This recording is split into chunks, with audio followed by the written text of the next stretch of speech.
بھی ایسے لگتا ہے کالی تو بھی داخل کرایا گھر والوں نے اس کو۔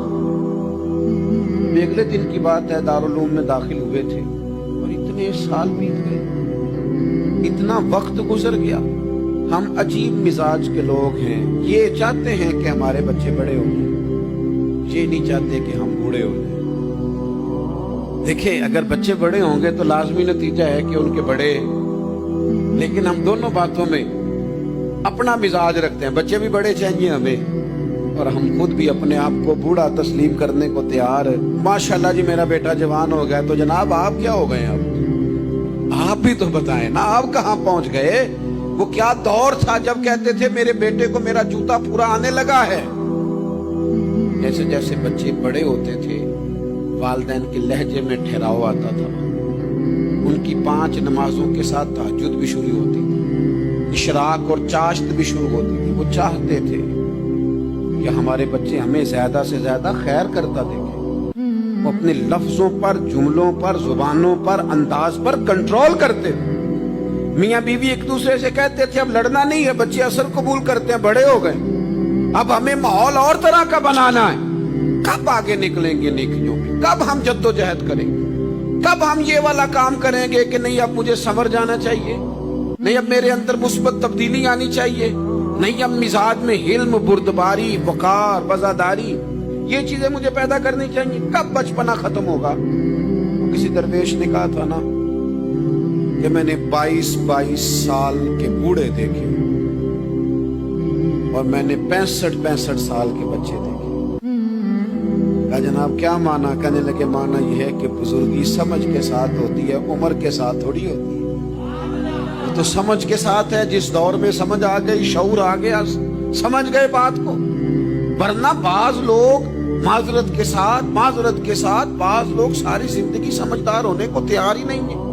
وہ کچھ ایسی باتیں کرتے ہیں جو ان کے منصب سے میچ ہی نہیں کرتی، ان کے سٹیٹس کے ساتھ وہ اٹیچ نہیں ہوتی۔ بھئی یہ بات آپ کو نہیں کرنی چاہیے تھی، آپ کا معیار یہ نہیں تھا، معیار بلند ہے آپ کا، آپ اپنے سٹیٹس کے حساب سے بات کریں گے تو میرے عزیز آگے پڑھا جائے۔ اب تو کئی ہمارے کلاس فیلو چلے گئے، کئی ساتھ رہنے والے چلے گئے، کئیوں کو ہم دیکھتے ہیں وہ کہتے ہیں یار مہینوں ہو گئے، 4 ملاقاتیں ادھوری رہ گئی ہیں، کئی باتیں ضروری رہ گئی، کئی لوگ رخصت ہو گئے، تو کیا ہم کب کس وقت ہم عبرت پکڑیں؟ بچوں کر کے جنازہ پڑھ کے آ گئے کہ صرف اسی کا ہونا تھا، قبر پہ فاتحہ پڑھ کے آ گئے کہ صرف اسی کو دفن ہونا تھا، کسی کی کل خانی میں چہلوں میں شرکت کر کے آ گئے، کسی کی ہونی تھی میری ہونی نہیں ہے۔ اپنے اعمال میں پختگی لائی جائے، آگے بڑھا جائے۔ حضرت جابر ابن عبداللہ رضی اللہ تعالیٰ عنہ فرماتے میں نے میدان احد میں ایک صحابی کو دیکھا کھجور کھا رہے تھے۔ کتنا ٹائم لگتا ہے کھجور کھانے میں؟ گوشت کی بھری ہوئی پلیٹ نہیں تھی ان کے سامنے کہ ساری خالی ہونے میں دیر لگی، کھجور کھا رہے تھے، بخاری شریف ہے۔ اور کھجور کھاتے کھاتے کریم محبوب علیہ السلام کی عالی مرتبت بارگاہ میں عرض گزار ہوئے، یا رسول اللہ اگر آج میں شہید ہو جاؤں تو کہاں جاؤں گا؟ تو حضور نے فرمایا جنت میں۔ حضرت جابر ابن عبداللہ فرماتے ہیں وہ بات انہوں نے سنی تو وہ جو کھجور کھا رہے تھے وہ باقی کی منہ سے نکال دی۔